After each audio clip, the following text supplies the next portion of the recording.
Hello, welcome back to this week's video. So this week we're gonna talk about cultural differences when working abroad. Why? Basically, this is one of the key issues that I've heard from women who live abroad. Either they have taken on a job opportunity via their company or they found work independently. Basically, the key issue was how to actually deal with these cultural differences and how helpful it would have been if they would have been prepared a little bit better before making the move. So that's why I'm going to talk about this topic today. I'm going to give you a couple of tips to help you how to better deal with these cultural differences when working abroad. So the first tip I'm going to give you, it's really, I know it's a bit of an open door, but really you have to do your research about the culture that you're going to visit. I'm sometimes amazed about how little that's being done by people who move abroad, that they don't actually really know much about the culture. So you can do a lot of different ways. There are different ways how to actually do this. So you can read articles, you can read books about the different cultures. There's one book that I personally really enjoy. It's called The Culture Map, and it's written in a very funny way, a very enjoyable. And it's about really the cultural differences in the workplace. So you can figure out, you can understand then what the difference between your specific culture, but also the culture that you're going to move towards too. So very valuable. If your company is offering any cross-cultural trainings, that might be valuable. Sometimes it is a little bit theoretical, but if there's an opportunity to attend, I would definitely do that. The thing that usually helped me the most was actually to talk with people who live there.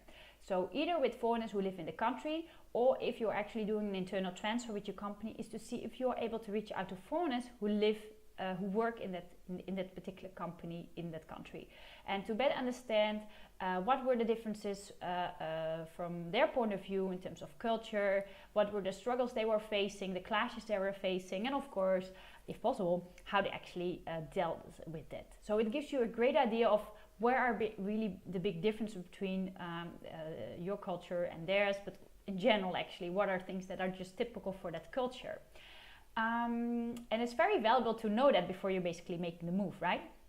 If you don't go internally, if you don't go for internal transfer, but you want to go independently, it's still very valuable to talk with foreigners who live in that country to understand, okay, so what are the typical cultural differences that I should be expecting when I'm working here? So for example, here in Portugal, it's very normal to go for lunch for 1 hour, 1 hour and a half, which is very different. Like in Holland, for example, you only have half an hour to get a quick sandwich or so.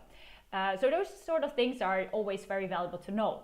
The same applies actually for job functions. It might be that you're making a transfer, or you're going to do exactly the same role as in the country where you're working right now, in the same company that you're working right now. I've seen job positions that are so different from one country to the other.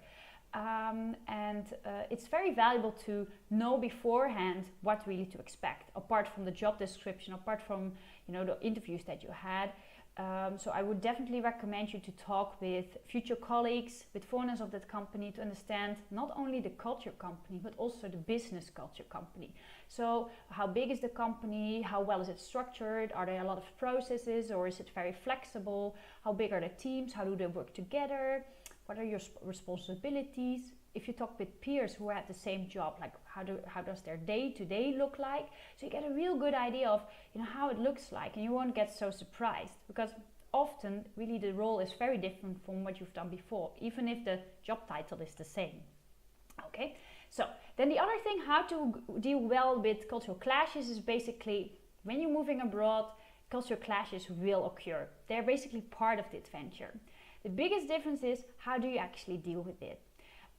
What I would strongly recommend you is to remain open-minded and to realize that your way of working is not always the way how other people work.